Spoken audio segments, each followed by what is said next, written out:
la fin de cette vidéo, je te garantis que tu vas être en mesure de comprendre au minimum une chose. Est-ce que le compte REER, c'est pour toi, oui ou non? Il y a des pour, il y a des contre. L'éternel combat entre le CELI et le REER. Lequel choisir? C'est ce qu'on va découvrir maintenant. Salut tout le monde, c'est Michael Wolf. Premièrement, REER, ça veut dire Régime enregistré d'épargne retraite. Si tu veux mon avis, c'est un nom beaucoup trop compliqué pour rien. Il aurait dû appeler ça, je sais pas, CER, compte d'épargne pour la retraite. Ça me aurait été mieux. Ça de même, là. Deuxièmement, un compte REER, tout comme un compte CELI, ce ne sont que des contenants. C'est-à-dire que si tu déposes de l'argent dans le compte, mais que tu fais rien avec, là, ben c'est de l'argent qui fait rien. Tu dois mettre de l'argent dans le compte et par la suite investir cet argent dans des actions. Puis là, tu vas avoir des actions dans ton compte. Mais évidemment, il y a des gens qui laissent la banque faire ça pour eux. C'est pourquoi souvent quand on demande à monsieur, madame, tout le monde est-ce que tu as des investissements, la personne te répond simplement moi il me semble que j'ai des CELI puis des REER. Moi je considère que c'est un peu la même chose que de demander à quelqu'un ouais t'as été au restaurant, qu'est-ce que t'as pris puis qu'il te dit ouais j'ai une assiette. Prends une assiette. Y'a quoi dedans? Dire que t'as des REER, ça indique simplement que tu utilises ce compte. Mais ça dit pas c'est quoi qu'il y a dedans, là. C'est quoi t'as mis dedans? En général, je dirais qu'il y a 3 façons d'investir dans son REER. Il y en a peut-être plus, je vais t'en nommer 3. La première, qui est la moins bonne, c'est une méthode que t'as 0 risque. Et c'est pour ça que le monde aime cette méthode. Ils vont à la banque, ils mettent de l'argent dans le REER. Et la banque, en échange de l'argent dans le compte, vont t'offrir un pourcentage d'intérêt fixe. C'est un taux d'intérêt garanti. On parle ici de quoi? 1%, 1,5 peut-être, maximum 2. Ça bat même pas l'inflation, là. Méchant investissement, mon gars. Fait que toi, mettons, tu dirais à la banque, je vais mettre 100 000 dans mon compte REER. Eux, ils te donneraient par année 1000 $ de profit, puis ils utiliseraient ton 100 000 pour le prêter à d'autres personnes, pour l'investir dans plein de choses, et eux feraient beaucoup d'argent avec ton argent, pendant que toi, tu ferais juste 1000 $. Ça, c'est la pire chose que tu peux faire. Écris-moi pas dans les commentaires que tu fais ça, je vais pleurer. La deuxième façon que tu peux investir dans ton REER, c'est encore une fois de laisser la banque le gérer, mais cette fois pas avec un taux garanti. Ils vont gérer ton argent, ils vont l'investir dans des fonds communs, des fonds négociés en bourse par exemple. Ça va aller te chercher un meilleur taux d'intérêt que le placement garanti.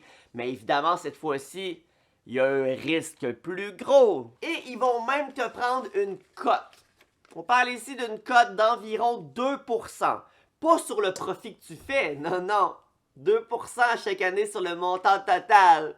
Sur des années, c'est beaucoup d'argent. Et la troisième façon d'investir dans ton REER, c'est en fait ce que je parle tout le temps, c'est de devenir un investisseur autonome. Tu mets toi-même ton argent dedans et tu l'investis toi-même.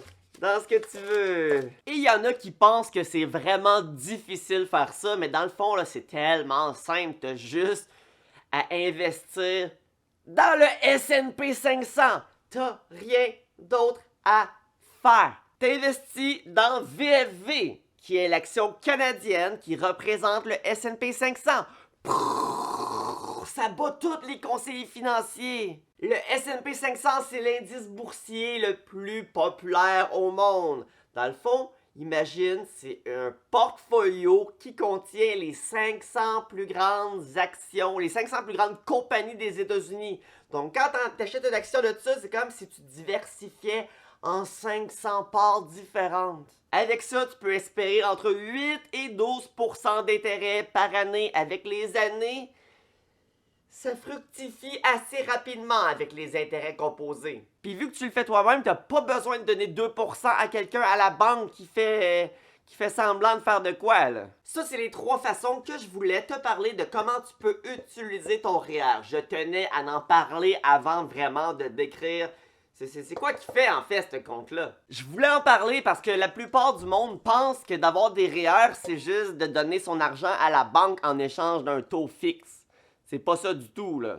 Il y a d'autres options. Et des bien meilleurs. Bon, maintenant que tu as compris que le REER, c'est simplement un compte, qu'est-ce qui fait en sorte que ce compte-là il est meilleur qu'un compte personnel? Qu'est-ce qui fait en sorte qu'il est peut-être meilleur qu'un compte CELI? C'est quoi que tu fais dans la vie, toi? Bon. Lorsque tu gagnes un salaire, tu es imposé. C'est-à-dire que tu donnes un pourcentage au gouvernement, évidemment. Et je sais pas si tu t'es déjà questionné sur la façon que tu es imposé sur ton salaire. En fait, il existe des paliers d'imposition. Et chaque tranche de ton salaire est imposée selon cette tranche. C'est-à-dire, exemple, tu as une tranche que c'est entre 20 et 25 000 que tu es imposé selon X pourcentage, ben que tu gagnes 30 000 ou que tu gagnes 120 000 dans l'année, cette tranche-là de 20 à 25 000 va être imposée identiquement pour les 2 personnes.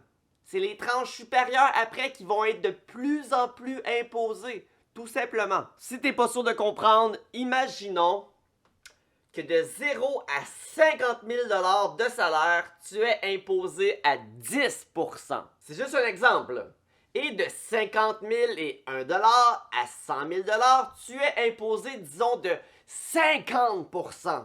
Logiquement, t'aimerais mieux gagner 50 000 que 50 001 $, parce que le dollar supplémentaire te ferait aller dans la tranche d'imposition de 50% quand t'étais à 10%. Tu veux pas être imposé 40% de plus, là. Fait que ton dollar supplémentaire, elle veut pas. Vu de même, ça serait vrai, mais c'est pas de même ça marche, là. Imaginons une personne dans cet exemple qui gagne 100 000 $ justement dans l'année. Cette personne, pour son premier 50 000, va être imposée à 10%, c'est-à-dire qu'il va avoir 5 000 d'impôts à donner. Et pour le second 50 000, là, il va être imposé à 50%, c'est-à-dire qu'il va avoir 25 000 de plus à donner en impôts. Donc, tu prends le 5 000 plus le 25 000, et cette personne qui a gagné 100 000 va devoir 30 000 $ en impôts. La dernière tranche d'imposition qu'une personne atteint dans son salaire, c'est ce qu'on appelle le taux d'imposition marginal. Maintenant, encore une fois, en utilisant mon exemple, imagine quelqu'un qui gagne 60 000 $. Donc, pour le premier 50 000, il va être imposé à 10%, donc 5 000. Mais pour le 10 000 supplémentaire de 50 à 60 000, il devrait payer 50% sur cette tranche de 10 000, donc donner 5 000 au gouvernement. Mais le gars, il a pas envie de faire ça. Il veut pas. Aidez-moi quelqu'un. Oh, regarde. Un compte REER. C'est à ça qu'il va servir. Tu pourrais dire, cette année-là, je vais prendre 10 000 de mon salaire et le mettre dans mon compte REER. Et tu vas donc pouvoir déclarer cette année-là et payer de l'impôt sur 50 000 et non sur 60 000. L'argent que tu vas avoir mis dans le REER, tu ne seras pas imposé, tu n'auras pas à le déclarer. Donc, dans l'année, je déclarerai seulement 50 000 et paierai 10%, donc 5 000 d'impôts. Et l'autre 10 000 supplémentaires, au lieu d'avoir payé 5 000 en impôts, je pourrais le mettre dans mon REER, l'investir dans le S&P 500 et j'aurais 10 000 dans mon REER qui fructifierait dans le S&P 500 à chaque année. Par contre, lorsque je vais vouloir retirer mon argent de mon REER, je vais devoir l'additionner dans mon année et le compter comme un profit dans mon salaire, donc être imposé. Donc quand je l'ai mis, c'était de l'argent qui n'était pas imposé, mais quand je vais le sortir, elle va être imposée. Mais à quoi ça sert, me diras-tu, si tu es imposé par la suite? Normalement, le compte REER, c'est pour des investissements à long terme. C'est vraiment à être utilisé dans des moments de ta vie que tu gagnes pratiquement plus de salaire. Donc, que tu vas être dans des tranches d'imposition très basses. Tu te rappelles tantôt le 10 000 que tu as mis dedans? Si tu aurais été imposé, tu aurais payé 50% d'impôts, donc tu aurais payé 5 000 en impôts. Ben imagine ce 10 000-là, quand tu vas être rendu, exemple, que ça soit à 60 ans, 65 ans, ou même dans la trentaine, dans une année sympathique que tu décides de prendre. Je pourrais dire, cette année-là, je vais retirer 20 000 de mes REER.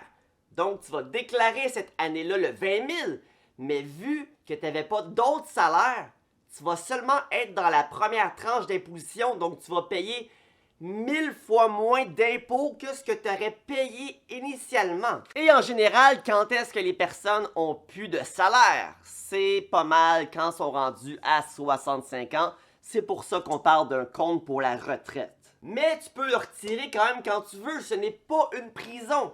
Et il y a des gens qui disent que ouais, t'as des pénalités si tu retiens tes REER avant le temps. Et c'est totalement faux. T'as aucune pénalité. Aucune pénalité cachée, du moins. Si tu comprends bien le compte. Oui, si tu retires trop d'avance, ça se peut que tu payes plus d'impôts au final. Je t'explique pourquoi, tu vas voir, c'est tout simplement logique. Tantôt, la personne qui gagnait 60 000 et qui voulait se sauver de la tranche élevée de son taux d'imposition, donc a mis 10 000 dans son REER, donc tombait à un salaire de 50 000 au lieu de 60 000. Imagine que cette personne-là, l'année d'après, il réalise que, hey, mon 10 000 $, là, il vient de m'arriver une bad luck, j'ai vraiment besoin de mon 10 000.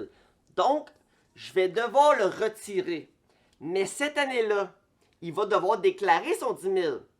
Puis cette année-là, il a probablement fait encore 60 000. Fait qu'en retirant ce 10 000-là, il va devoir déclarer 70 000 dans l'année. Et c'est fort possible que le 10 000 supplémentaire qu'il va devoir déclarer cette année-là va y faire toucher une tranche d'imposition plus élevée que ce qu'il aurait initialement dû payer l'année d'avant. Peut-être que la tranche d'imposition entre 60 000 et 70 000 serait plus 50%, mais disons 60%. Donc dans ce cas-ci, il n'y aurait pas une pénalité. C'est juste qu'il aurait mal joué ses cartes. Parce que la première année qu'il a gagné 60 000 et qu'il a mis son argent dans le REER pour dire qu'il gagnait 50 000, ben l'année d'après, il gagne encore 60 000. Ben là, il a besoin de son 10 000, fait qu'il déclare 70 000. Là, t'as mal joué tes cartes, mon ami, à m'amener, là.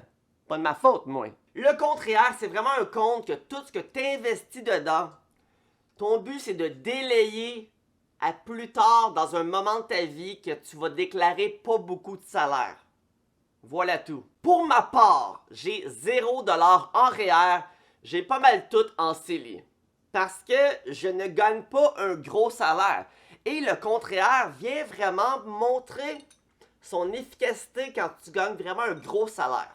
En fait, quand tu es dans des tranches d'imposition très élevées. Lorsque mon CELI va être terminé de cotiser, ce qui est probablement bientôt, je vais voir rendu là si la meilleure solution pour moi va être de commencer à investir dans mon REER à la bourse ou peut-être tout simplement, je sais pas, d'investir dans l'immobilier encore ou quelque chose comme ça. J'ai pas encore analysé la question. Parce que comme j'ai dit, je paye déjà pas beaucoup d'impôts parce que j'ai pas un gros salaire, là. Un des avantages du CELI, contrairement au REER, c'est vraiment que si jamais tu as une urgence, justement tu as besoin de reprendre 10 000 $, ben le CELI t'es super flexible, tu n'auras jamais de punition à retirer de l'argent de ton CELI. Aussi, le CELI, quand tu retires un montant, un an plus tard, tu as le droit de recotiser ce montant-là dans ton CELI.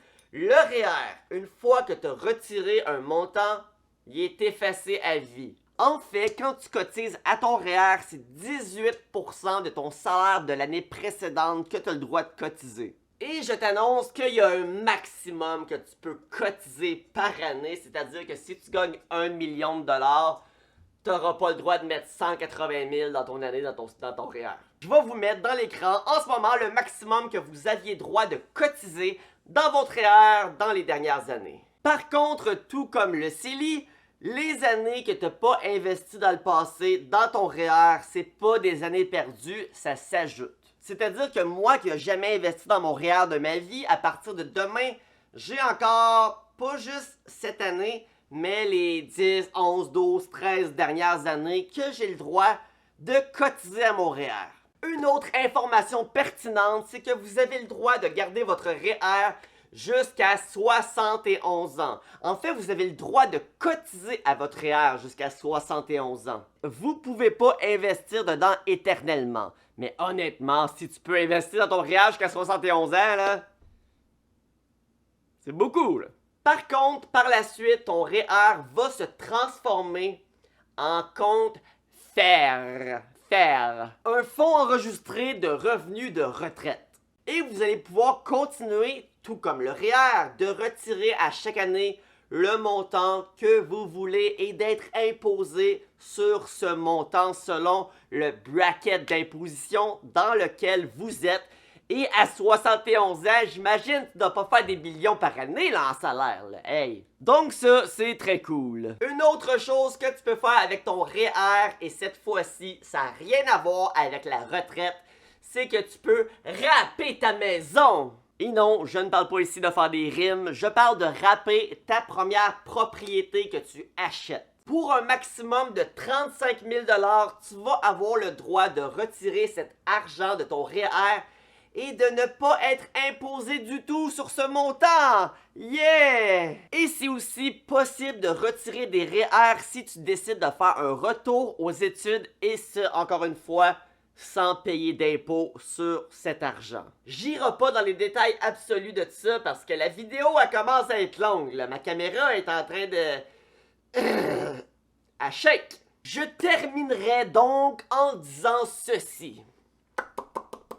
Le REER, quand tu y cotises, c'est déductible d'impôt. Mais quand tu le retires plus tard, là, t'es imposé. Le REER est intéressant si tu fais un gros revenu. Sinon, j'irais pas mal plus vers le CELI. Les fonds dans ton REER, oui, sont facilement accessibles. Mais comme on a vu tantôt, ça se peut qu'il y ait des conséquences si tu les prends trop rapidement dans une situation d'urgence. Parce que si tu le retires dans un moment et que ça te fait toucher un taux d'imposition, une tranche de taux d'imposition plus élevé, ben au final, tu vas avoir payé plus d'impôts sur ce montant. Le REER, c'est vraiment pour du long terme, c'est-à-dire d'investir et ce jusqu'à ce que tu travailles plus ou ne gagnes vraiment plus beaucoup d'argent. Pour ma part, j'ai 0 $ de REER et j'ai dans les 6 chiffres dans mon CELI. Évidemment, si je gagnerais 100 000 par année, j'utiliserais mon REER. Mais on s'entend-tu que si je gagnerais 100 000 par année, non seulement j'utiliserais mon REER, mais je serais capable aussi de maximiser mon CELI à chaque année. C'est pourquoi je me fais souvent taper sur les doigts quand je dis au monde que 95% du temps, tu devrais prendre ton CELI. Parce que dans ma tête, quelqu'un qui connaît rien de la bourse, quelqu'un qui n'a jamais investi de sa vie, c'est rare que c'est quelqu'un qui fait dans les 6 chiffres par année. Et si tu ne comprends pas exactement c'est quoi le compte CELI, je te rassure que c'est 100 fois plus simple que le compte REER. Et beaucoup moins long à expliquer. Je vais te mettre à la fin de cette vidéo, c'est-à-dire pas mal là, ma vidéo de CELI contre REER. Le combat des titans. Merci de liker la vidéo, merci de commenter, de partager, viens t'inscrire sur Facebook dans le groupe Indépendance Financière Québec, suis-moi sur TikTok et utilise juste en bas mon lien Wealthsimple, la meilleure plateforme d'investisseurs autonomes. J'ai menti, c'est une des meilleures, ce n'est pas la meilleure. En fait, les autres légalisent, c'est une très bonne plateforme. Tu déposes $1, tu fais 50 $ gratuitement. Et sur ce, je vous souhaite à tous et toutes une excellente fin de journée.